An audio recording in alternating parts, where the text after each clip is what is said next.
Hi Francis, so you're cleaning the, you're dismantling the lid I am. so you can clean it. Take the lid off. Yeah. Twist it in the direction of the arrow. And that just lifts straight off. And the next part you can lift off.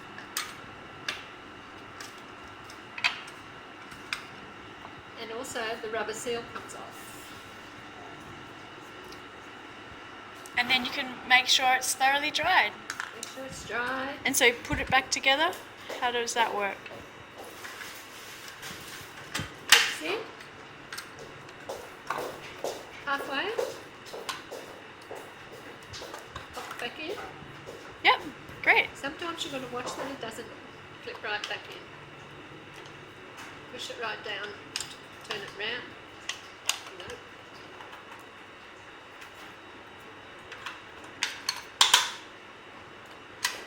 There we go. All sealed. Whoa! Put the lid back on and press the button. Thank you very much. Done.